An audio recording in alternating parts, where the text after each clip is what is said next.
随分映画であれですね、竹光徹は音楽の実験をものすごくしてきたと思いますね、そういう素晴らしい例が僕は切腹だったと思うんですけど、その成功をそのままジャンプ台にしてとうとう階段に突入されました。そういうことですね、やっぱり切腹ではある程度僕は全ての面で演出もそうですし美術もそうですしキャメラもそうです、全部この演出の様式化みたいなことを考えて、でそれがある程度成功したわけですよね。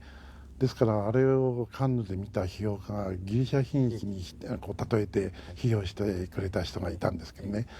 でそれでなんか映画の様式化っていうものをもう一つ進めたいなっていうんで格好の材料として階段を選んだ。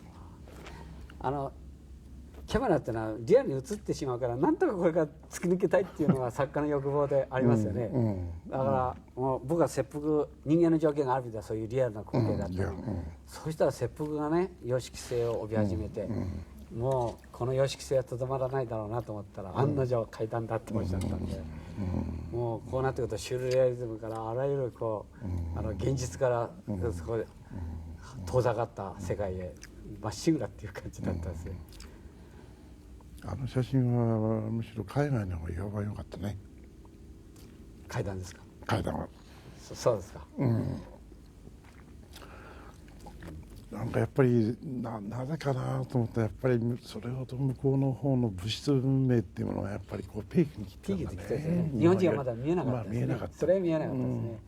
空から目が見えるっていうのは何だっていうふうになりますからね。そういう時に階段がパッと出てきたんで、ちょっと驚いたんじゃないかなって気がしますね。僕はあれ見た時チベットのね、密教を思いましたですね。こう仏の第三の目をね、こういうふうにして宗教的世界が見えるのかと思いましたですね。ものすごくチベットの曼荼羅やね、宗教密画の持ってる世界とこの階段は僕はものすごい近いなと思いましたですね。で結局小林監督はアジア的なこう闇の奥へ入っていくのかと思う入りそうになったかもしれないでもあれはもう巨大な背景って言いますかね、パースペクティブは日本の規制のスタジオにはなかったでしょうね。撮影所では作れなかった。撮影所はもう作れなかったですね、寸法では。あれは結局どこへ持ち込まれたわけですか。宇治の飛行機を格納する格納庫車庫が格納庫があったわけですね。それをねヘリコプターでずっとどっかそういうのとかないかと思って探してあれ見つけて、日産車体の新車を格納する日産自動車の車体の格納庫になってる。日産車両っていう会社ですけどね、堤さんが関係あるから。大体映画監督がですね自分のスタジオを持つと破産するんですよね。コッポラもやったんですよそれはあれですよ、撮影所の機能をもっぺん新しくそこへ持ち込んで一から組み立てて、それで今までのあれでしょ、寸法とは違う桁外れのバックに明かりを当てなきゃならないとなると、照明機材から人から全てがもうこうなっちゃいますね。でもそうしないとイメージが手に入らない。とにかく1000メートルあるんですかね、長さね。幅が80メートル、60メートル、80メートル。でこの面を全部ホリゾンと作るわけでしょ。これ描いていくわけですからね。でもね、僕が階段やるときにね、初めてのカラーなんですよ、僕の。そうですね。ですから色のね演出をやってみたいなっていうのは初めからあったですね。ですから色彩設計っていうものをね全部作りましたよ、戸田さんと2人で。でいろんなとこからの絵から切り抜きを持ってきてね、第1話はこれ、基調がこれで衣装はこれにしてな、だから衣装調べをやらなかったのは階段だけですね。もう全部こっちで決まっちゃったの。決まっちゃったの。それくらい細かい色彩設計をして、そこからスタートしましたね。いやあれは僕は映画を小林さんがおやりになってる時、僕も京都で映画作ったんですけど2本作りまして、まだ終わってなかったまだ終わらないんですかって僕小林さんに聞いたことありますよ。あれは永遠に終わらないと思ったね、やってる間に。と思いました。東宝から1億出てるんですよね。はあで 1話取ったら3000万最初出して、はい、それでずっとこうやっていくのが結局1億出すという。あの頃1億の映画っつったらやばなかったでしたね。人間の料金はやっぱり6000万くらいですからね、全部入れて1億みたいな。だからまあ東宝は僕を信用してないわけですよね、やっぱり。いつできるかわからないってそういう不安があって。でお目付け役がついてる。はい、でネガにね保険をかけて1億の保険をかけて、でそのお目付け役に来たのが川上さんなんですよ。あ、そうですか。川上知ってますね。それであの人のお目付け役に来て保険をかけてずーっと一緒に付き合って、でミイラ取りがミイラなんですよ。そうですか。もうラッシュをね出来上がったラッシュを見てるうちにねだんだん本人が引きずられちゃった。それこそ怪談話ですね。でね、あれはね僕はねあの写真は撮ってなかったの初めからいろんなことが分かってたら。というのはねニンニンクラブはねやっぱりいろんな意味でお金借りてたんですよ。これはねスターの給料かなんかの問題だと思いますけどね、松竹から借りてたんですよ。で松竹でやるはずだったでしょ。それが松竹がその3000万っていう金をねどうしても欲しいわけですよ。でそれには東宝に肩代わりしてもらって、という仕掛けがあったわけですね。それ聞いてたらちょっとスタートそしてね始まると同時に3000万出るわけでしょ。それがいきなり松竹に直行しちゃったわけですよ。こっち来ないわけ。こっち来ないわけですよ。だからまるっきりもう借金から始めちゃった。そのハンディキャップしょっていきなりプランじゃ、金利でしょ。それにあのステージでしょ。俺はもう金利がかさるのはもう目に見えてますよね。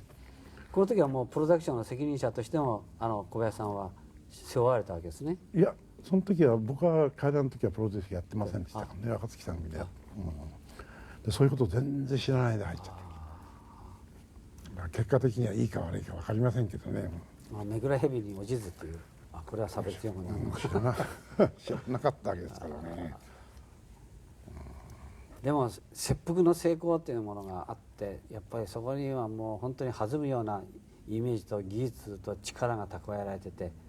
どうしてもやっぱり階段に向かってダイビングしなきゃならない、もうある種絶対絶命の運命が待ってたっていうふうに見えますね。結果的にはね取って階段にそういうふうになってきたんでしょうけどね。人間っていうのはこう魔に疲れるようにあることにのめり込んでいくっていうことがあると思うんですけど、映画監督にとってその映画の魔的なものに惹かれていつの間にか本当に視線をさまようというようなことはあると思うんですよね。黒澤監督のように堅固に城攻めやったけれど、やっぱりものすごくご苦労なさって、黒澤監督の場合は自殺未遂までなさるっていうようなこともあったんですよね。小林さんの怪談を見てましてね、やっぱりものすごく僕はもう怪談そのもので日本の怨霊に取りつかれてるというような凄まじさを僕は傍から見てて、何が小林監督をあそこに駆り立ててたのかなというふうに実に不思議なものを見るように見てたことがありますよね。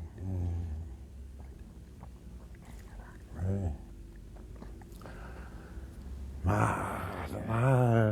映画監督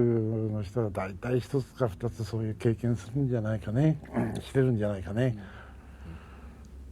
もう意識してやるわけじゃないんだけど、もうハマっちゃうんだね、そういうところでね、身動きできなくなっちゃうという。3000万円の初めから借金でスタートしたなんて話はちょっとギョッとなりますね、本当に。そうですよ。そういうもうトリックが。あれももう随分経ってから聞いたんですよ。そうですか。これねやっぱりもう全てがもうお金かかるわけだよな、ああいう金利からそういう時間が経てば経つほど香料一つもねそうでしょ、二重一つだってもう高いからね。で照明部が登れないんですよ、怖がってね。だから飛び職を頼んで、それでライティングだけとか足場やってもらうと、それで足場を組んでもらった。それやあれやでもってどうにもならなくなった。最後にもうついに金がなくなっちゃってね、撮ってる最中にね、もう一銭もねってその時どうされたんですか？ねもう資金がショートして、もうちょうど三梨芳一の最後のビアをはい取ってるところですね、はいあの時にそうなんですよね、なくなっちゃってそれでもう一銭もない、現場はもう必ずお金いりますからね、はいと考えた末に木下さんに電話しましたよ、こういうわけで1000万なんとかならないかとそして小林さん1000万貸すのはいいけど5000万にしときなさい、困るのはあなたよっつってすぐ5000万送ってもらいましたけどねでもそれを僕が握ってそれで制作現場にかかるお金以外は絶対出さなかった、はいそれで撮影終わってからみんなスタッフが必要なスタッフが来て僕のところへお金取りに来て次の日の準備をするっていうそういうのがずっと続きましたね、それでやっと最後の三梨芳一を取り終えたんですけどねでねドライアイスがね、大変なんですよ、まああれだけの空間大体敷き詰めなきゃね、 30万くらいかかるんですよね、大体テストでまずね使っちゃうからねあれはテスト終わった頃なくなっちゃうんですよ。ちょうど冬12月近かったでしょ、ドライアイス屋さんがね、なんで今時ドライアイスがいるんだって見に来たわけですよはあっつってね、これじゃかかるだからドライアイス屋さんにお歳暮もらったのは僕じゃねえからそれと人間の状況に花火屋さんからお歳暮もらったりね、爆弾もドライアイスも全部雲ときますけどね消えるものばっかりだまあ悪い時はいろんなものが重なるんですよね、ダビングをやってあの時の竹道さんの音楽っていうのは耳なし芳一のこの平家の亡霊の音なんですよね、音響なんですよね、これがうまく出ないんですよ、なかなかね、それでもう全部ダビング終わってからたまたま僕のところに手紙が一つパッと置いたんですよね、そしたら竹道さんからなんですよ、せっかくあれだけ苦労してねこれしか音が出ないんじゃ僕はもうどうしようもないっつってね、雲上がりしちゃったんですよ、いなくなっちゃったそうですかそれでね僕もやっぱり音はあんまり気に入らなかったですけどね、全部やり直しましたからね、それで12月の25日がお客さんを呼んでる試写会が特別、それはやっぱりそのフィルムでなきゃダメなんですよね、じゃあ僕が最初に見たバージョンはそれですね、それで6日から2日でやったやつはきちっとしてる、それにまたお金がかかっちゃいましたね踏んだり蹴ったりですよ。でも竹道さんがあれだけもうあれは撮影の途中から音を作ってきましたからね。そうですね。いやもう本当にあ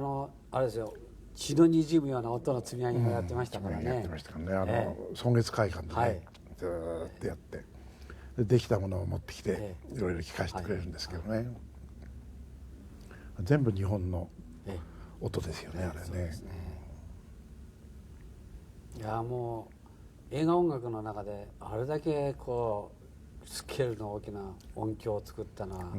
後にも先にもあれしかないんじゃないですか。ないでしょうね。だからあれはいわゆる映画音楽としてでなくて一つの竹道さんの音楽として聴いてももう、ものすごいもんですね。もんだと思う。ミクだから出てますよね、確か。出てます。あれはもうCD にもなりましたし、すごいいいもんですね、今聴いても。あれやこれやとね苦労しましたよね。それで、